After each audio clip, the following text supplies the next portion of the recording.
bakunze ibiganiro byacu kuri Echo y'ubusa official turabaramukije turi ku itariki ya 14 z'ukwezi kwa gatatu 2026 ni kuwa gatandatu ndabizi ubu nyine mwatangiye weekend turabaramukije tuje kuvuga kuri bya bihano twababwiye mu kiganiro cyabanje kukuba umuryango w'ubumwe bw'ibihugu by'Uburayi no kuvuga EU European Union cyangwa se UE Union Européenne ivuga igiye gushyiriraho u Rwanda ikaba yahagarika inkunga yateraga ingabo z'u Rwanda mu guhashya cyangwa mu guhangana mu guhurwanya ibikorwa by'iterabwoba mu gihugu cya Mozambique hano ku mugabane wa Afurika. Muri byibuka ko mu kiganiro cyabanje nanababwiye ukuntu inkuru ya Bloomberg ikinyamakuru Bloomberg cyari cyavuze ko iyo nkunga izahagarara mu kwezi kwa gatanu umwaka 2026 mukivuga ko ari miliyoni 20 z'amayero zihwanye na miliyoni 23 mu madolari. muri bumva ko iyero riri hejuru ku rwego ruteye ubwoba. Hanyuma ibyo byagendaga ku bijyanye na equipment cyangwa se ibikoresho by'umwihariko ku basirikare b'abanyarwanda cyangwa ku gisirikare cy'u Rwanda kijya guhashya iterabwoba muri Mozambique mu ntara ya Cabo Delgado. Hanyuma reka nanategereje nanababwiye mu kiganiro cyacu nti tuzakomeza dukurikirane uko bigenda, ariko nkababwira nti birasaba gusenga cyane kuko ibihano u Rwanda ruri gushyirirwaho na Amerika ikagenda binyura mu bafatanya bikorwa bayo. Ibi bihano ntabwo byoroshye. Byabaye ngombwa rero ko u Rwanda rugira icyo rusubiza ku nkuru ya Bloomberg. Reka nyibarebere kwa Yolanda Makoro, ariko nabonye n'ikinyamakuru Igihe cyayanditse kandi kiyandika gikotinga Yolanda Makoro. Cyagize kiti Yolande Makoro, amafaranga u Rwanda rukesha amafaranga u Rwanda rukoresha muri Cabo Delgado arenga inshuro 10 atangwa na European Union EU cyangwa UE Union Européenne. Rwanda ni igihangange. Amafaranga u Rwanda rukoresha muri Cabo Delgado arenga inshuro 10 ku mafaranga atangwa na EU European Union. Niho mvugiye ni u Rwanda ni igihangange. Reka turebe mu mayero miliyoni 20 ndafatira aho iyero rigeze cyangwa aho ndiherukira gukuba 1,700. Reka uduce ntwihorere na 20 uduce twinyuma reka ntwihorere bihwanye egoko miliyari 3 na miliyoni 440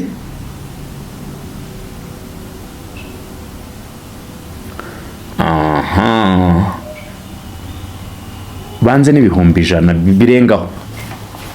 Ntabwo ndi umunyamibare kuri Echo y'ubusa official munyihanganire imibare yamye inzonga, ariko byibura byo kuba mbibabwiye ko ari miliyoni 20 z'amayero ugakuba 1720, uduce tw'inyuma natwikoreye niba ari 8 cyangwa 9 aheruka, ntabwo mbyibuka neza.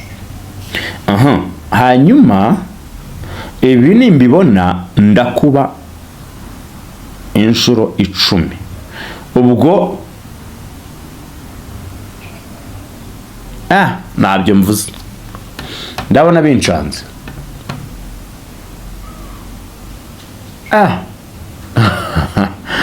Okay, ibyo nibyo nagiraga ngo nyine mumenye icyo uburyo u Rwanda ari igihangange. Hanyuma ibyo Yolanda yavuze bitangira bigira ati mu kinyamakuru ndi kubasomera ngo umuvugizi wa guverinoma y'u Rwanda Yolande Makolo yatangaje ko inkunga ya miliyoni 20 z'amayero yagenewe ingabo z'u Rwanda binyuze mu kigega cy'Uburayi gishinzwe gushyigikira ibikorwa by'amahoro, mu kuvuga European Peace Facility, yose yamaze gukoreshwa, kandi ko ikiguzi ubu butumwa butwara guverinoma y'u Rwanda byikubye inshuro nibura 10 ayo mafaranga. Nabibakubiye miliyoni 20 z'amayero, nkuba mu manyarwanda 1720, mbona miliyari 3 na miliyoni 50 cyangwa 100 kwa ukuntu, urumva. Hanyuma namwe mu bikube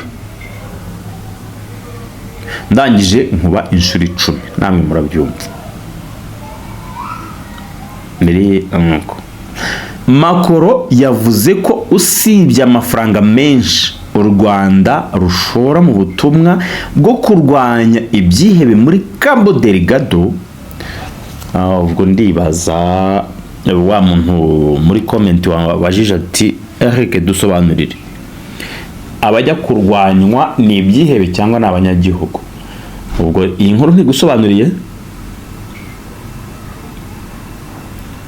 Ya mafaranga u Rwanda rushora mu butumwa bwo kurwanya ibyihebe muri Cabo Delgado hiyongeraho n'ukwitanga kudasanzwe kw'abasirikare bahasiga ubuzima.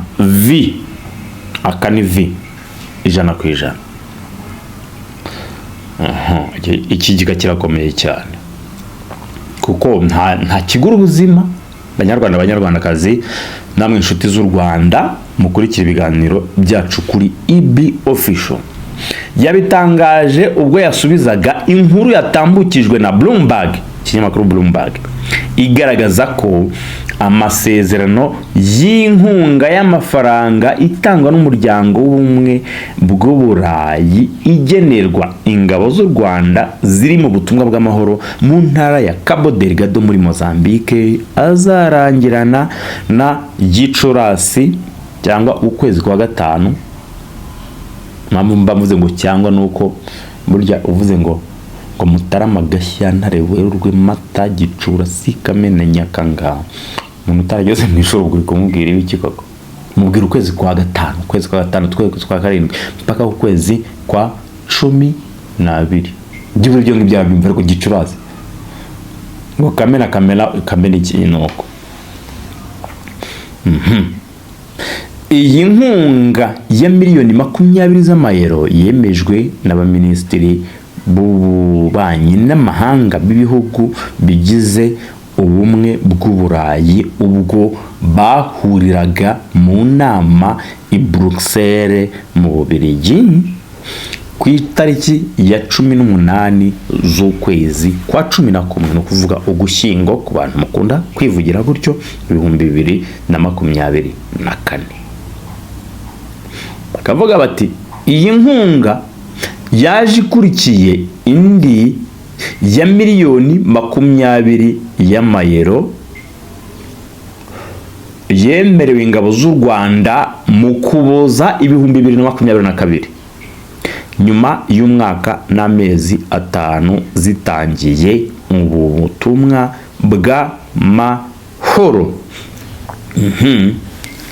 Ihagarikwa ry'aya masezerano rije nyuma y'itangazo, aha muhumve neza, ihagarikwa ry'aya masezerano rije nyuma y'itangazo ry'ibihano Amerika yafatiye RDF, ni ukuvuga Rwanda Defense Forces, ingabo z'u Rwanda, ryashyizwe hanze ku itariki 2 z'ukwa gatatu, ni ukuvuga Werurwe 2026, rishinja u Rwanda ubufatanye n'umutwe wa 23 cyangwa M23, ibintu rwamaganye kuva kera. Ubwo ni ikinyamakuru igihe kiri kutubwira ibyo umuvugizi wa guverinoma y'u Rwanda yasubije ku nkuru y'ikinyamakuru Bloomberg. Igakomeza igira iti, umuvugizi w'umuryango w'ubumwe bw'Uburayi yavuze ko gahunda z'ubufatanye zashyizweho mu 2022 na 2024 zarangira mu 2026 mu kwezi kwa gatanu. Aka kantu ikinyamakuru igihe cyagakuye mu nkuru ya Bloomberg.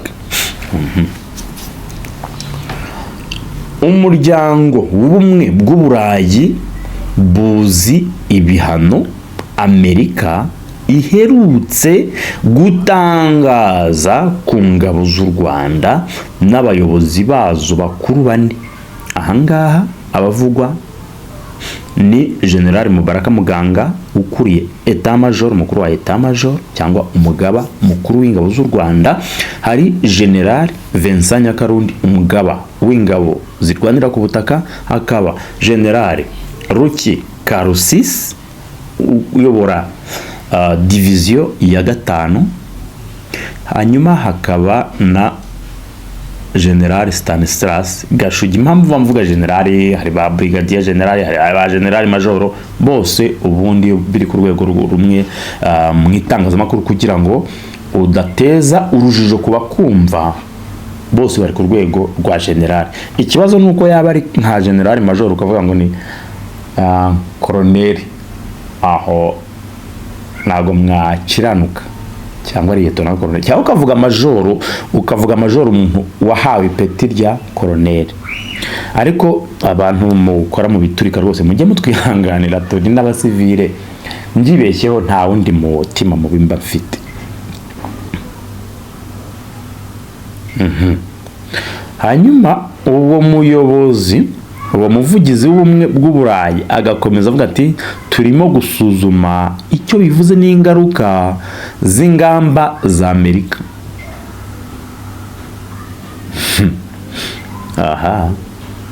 Turimo gusuzuma icyo bivuze n'ingaruka z'ingamba za Amerika. Kuri bya bihano Amerika yafatiye ingabo za RDF, Rwanda Defense Forces, cyangwa ingabo z'u Rwanda. Bloomberg yatangaje ko nta gahunda ihari yo gukomeza gutanga iyi nkunga. Bloomberg yabikuye kuri uyu muvugizi w'ubumwe bw'ibihugu by'Uburayi. Yolande Macron yavuze ko kuba u Rwanda rwakomeza kohereza ingabo zarwo mu bikorwa byo kurwanya iterabwoba muri Mozambique mu gihe byaba bikenewe koko, aka koko ni keza cyane, mu gihe byaba bikeneye koko bizaterwa n'inkunga ihagije kandi ibiteganyirijwemo, n'inkunga ihagije kandi ibiteganyirijwe. Inkunga iva he? Swat kuri leta y'u Rwanda cyangwa ku bandi bafatanyabikorwa. Mu bafatanyabikorwa turi kuri European Union yarangije kugaragaza ko izahagarika inkunga yateraga ingabo z'u Rwanda ingana na miliyoni 20 z'amayero. Ati ingabo z'u Rwanda, we ni Yolande Makoro, ati ingabo z'u Rwanda zagiye muri Cabo Delgado mu 2021 zibisabwe na leta ya Mozambique kugira ngo zifashe igihugu cy'ikivandimwe. Amafaranga ntabwo ariyo ya mbere. Aha n'akantu keza cyane, kuko ntabwo wajya gutakariza ubuzima ku mafaranga. Ukaba muhanzi ngo amafaranga niyadutunga iyi Mana itayaguhaye urayarunda ukayarunda akagurita mu myanya y'intoki. Amafaranga mbanyujijemo kugira ngo ako karirimbo nkomeze nisomere neza ntaza kubateramo urujijo. Bati umusaruro w'iki gikorwa uragaragara. Uwo ni Yolande Makoro. Abasivile basubiye mu ngo zabo, abana basubiye ku mashuri, ubucuruzi bwongeye gufungura, ishoramari rikomeye ry'abanyamahanga ryakomeje gukorwa. Ahangaha abasivile basubiye mu ngo zabo, muribuka amavideo cyangwa amafoto abasirikare b'u Rwanda bifotoranya n'abasivile babaga bari kubafasha basekura mu masekuru, bigaragara ko bari gusekura ibiryo bashaka nyine ibyo bashaka kubyaza amafunguro. Ukabona ko nyine ubwo busabane hagati y'ingabo z'u Rwanda n'abasivile ari vi. Ako ni okay. Abana basubiye ku ishuri. Wow. Ubucuruzi bwongeye gufata indi ntera burafungurwa. Wow. Ishoramari rikomeye ry'abanyamahanga ryakomeje gukorwa. Wow. Ishoramari rikomeye ry'abanyamahanga irivugwa mu nkuru ya Bloomberg.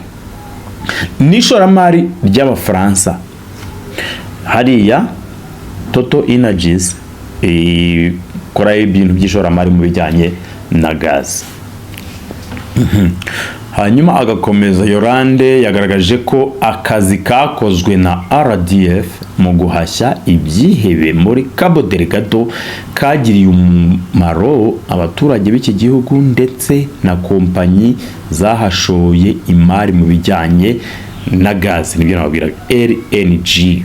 Agaragaza ko gushyigikira igikorwa nk'iki atari ubuntu bwaba buri kugirirwa u Rwanda. Bivuze ngo si inyungu z'u Rwanda gusa n'abanyamahanga b'Abafaransa tuvuga, yewe na uyohera kuri Mozambique, ntabwo ari ubuntu buri kugirirwa u Rwanda. Abo bose bagenda babenefitingaho. Cabo Delgado ni intara ikungahaye cyane, ubwo ni inkuru igihe iragarutse kuri gaze nyinshi.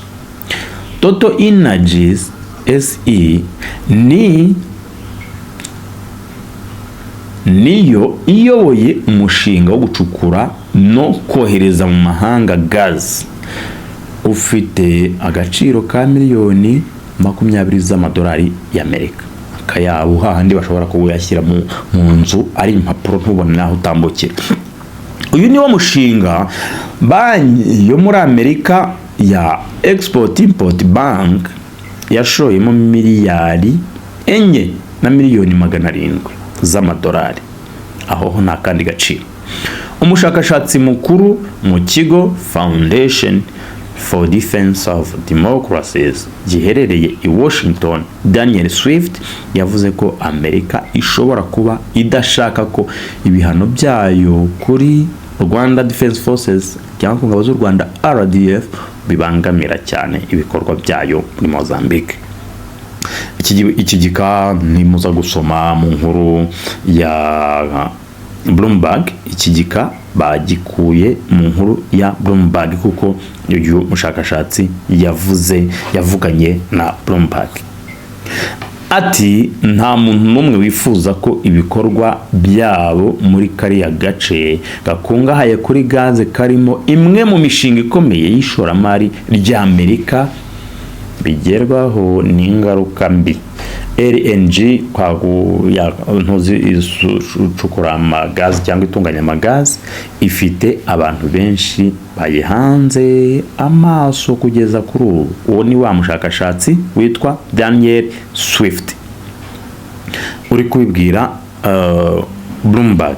Hanyuma igihe bamushyize mu Kinyarwanda, mu butumwa bwe Yolande yasoje avuga ko mu gihe ubuyobozi bwa RDF cyangwa ingabo z'u Rwanda, Rwanda Defense Forces, bwabona ko imirimo ikorwa n'inzego z'umutekano z'u Rwanda i Cabo Delgado idashimwa, byaba bikwiriye gusaba leta guhagarika aya masezerano y'impande zombi yo kurwanya iterabwoba ingabo zikavayo.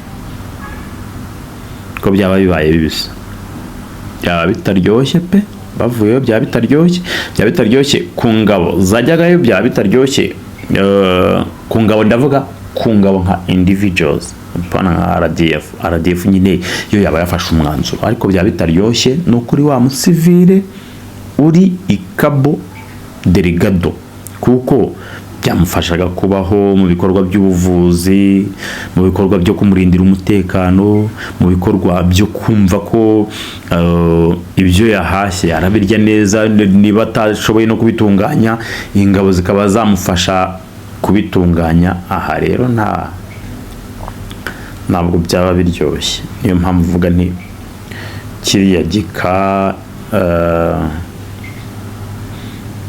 Yolanda Makoro yasorejeho ntabwo cyaryoha mu mitima y'abantu bose ba benefitingaga kuri uriya mushinga wa Cabo Delgado.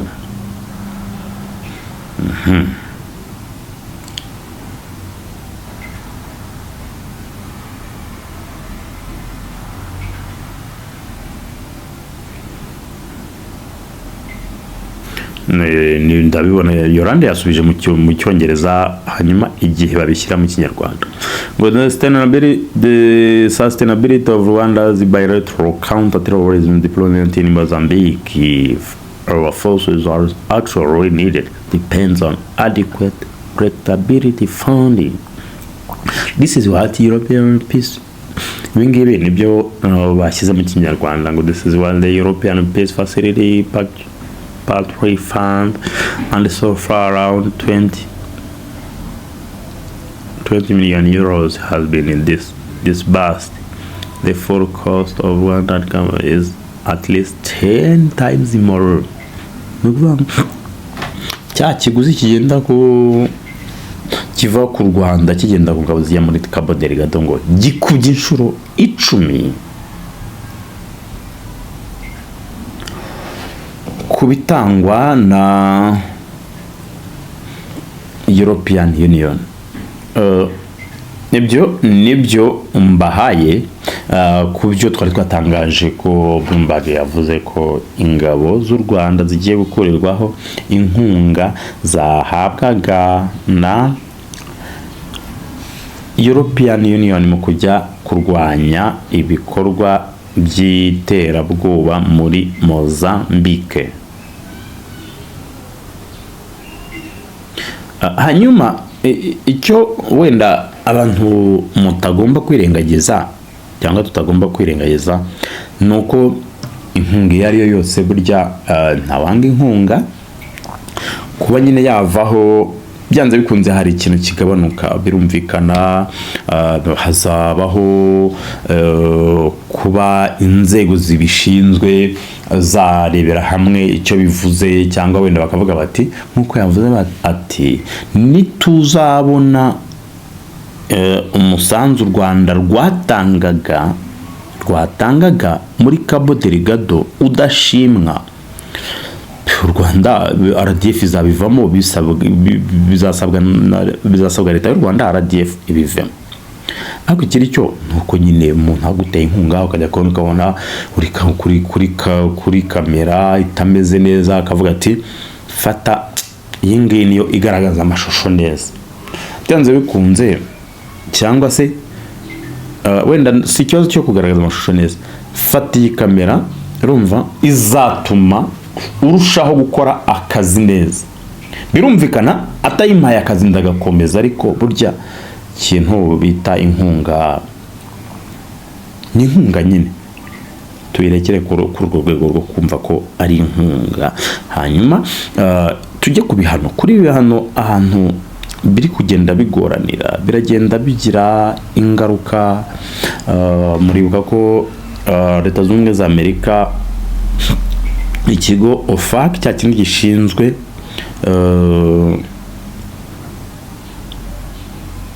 imari muri Amerika, gishinzwe kureba iby'imari muri Amerika, nicyo cyashyiriyeho u Rwanda. Uburyo mvuze u Rwanda mvuze RDF, kuko utavuze uvuze u Rwanda usize RDF se ntabwo nanone twavuga ngo twaba dufite u Rwanda, kuko RDF niyo icunga umutekano, kandi umutekano niwo wibanze mu buzima bwose. Byashyiriyeho RDF ibihano, gishyiraho abasirikare bakomeye ari nabo bayobozi muri RDF ibihano. Icyo bivuze ni ahantu bigoraniye nuko nta mikoranire n'abandi bantu bafitanye amasano, cyangwa bafitanye bagera ahari inyungu za Amerika, bari basanzwe bakorana na Amerika. No kuvuga mu kiganiro cy'ejo nabibukije ko nk'ikipe ya APR Football Club, ngo APR Football Club, ikipe ya APR Basketball Club muri NBA y'Abanyamerika, NBA muri bar ya yindi ku mugabane wa Afurika ikinirwa i Kigali muri BK Arena. APR Basketball Club, ko si ibintu football ngenzanye mu nafore nzanye mu APR Basketball Club, ndavuga nk'umu profane nyine utaza yaho biva naho bigana, ntabwo iri qualified, ntabwo iri ku rutonde rw'abantu rw'andi makipe azakina, nyamara niyo yahoraga iza. Aho rero ahantu izo ngaruka ziri kuba APR Basketball Club itazagaragara n'aba bakinnyi bayo muzi bahuruzaga abafana, ikaba yasimbujwe RSSB Tigers. Icyo ni icyuho gikomeye. Nibyo bigiye rero kubera izo ngaruka nyine z'ibyo bihano. Izo ngaruka z'ibyo bihano muribuka ko ubwo ntabwo tuhazi, wenda RDF, ingabo z'u Rwanda nk'igisirikare, bafite ibikorwa by'ubucuruzi ahandi babifite, bari basanzwe bakorana n'amakampani cyangwa n'abandi bantu ku giti cyabo, ariko abo bantu bafite linkage cyangwa uburyo bakoranaga na Amerika murabizi ko n'umupolisi wese aravuga ati no, those people are sanctioned, those people are economically sanctioned. Ari abantu twarabahanye tubashyiraho ibihano by'ubukungu, abo nabo bazagenda bitarutse.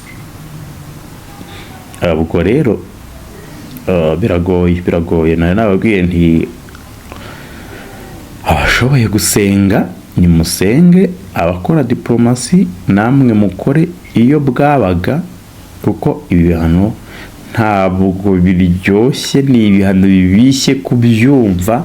Ibyo byose ngo biraturuka ku kuba u Rwanda rushinjwa gutera inkunga, gutanga imyitozo, kurekrita cyangwa gushyira mu gisirikare barwanyi bajya kurwana ngo mu mutwe wa M23 ngo bavuye mu mpunzi n'ibiki ngo imyitozo yatangirwaga ngo mu bigo bya gisirikare mu Rwanda. Ariko u Rwanda rwamye ruhakana ibi birego.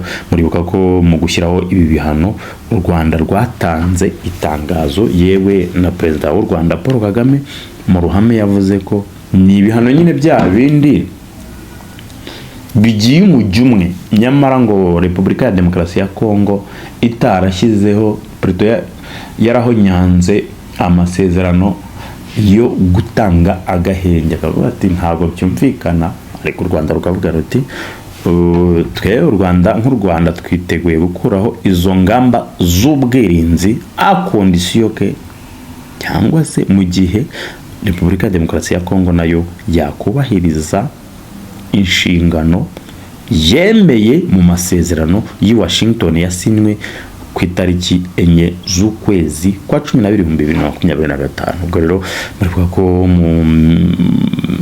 hari cyumweru kirashira ndibaza Leta Zunze Ubumwe za Amerika yatangaje ko uretse na biriya bihano bya RDF n'abategetsi bakuru ba gisivile muri guverinoma y'u Rwanda ni bitubahirizwa bazashyirirwaho gukumira ko bakandagira muri Amerika. Handi bavuga bati restrictions on visa for several top officials in Rwandan government. Aho rero ntabwo turamenya ngo bizagenda bite, ni bande bazashyirirwaho ibyo bihano, ariko ibihano hanze yo kuvuga wenda bavuga ngo n'uduhano turaho ngo turi mu kirere, ibihano birakomeye. Reka mbifurize gukomeza kugira weekend nziza, mbifurize gukomeza kurikira ibiganiro byacu. Tubakundira ko mudukurikira, mukaduha ibitekerezo, mugakora subscribe, mugakanda share, mukaliking, mukagira gute na gute bya bindi muba musabwa nk'inshingano mwakurikiye ikiganiro. Ngaho rero mpagarike n'ubugingo ibiganiro byacu kuri Echo y'Ubusa official.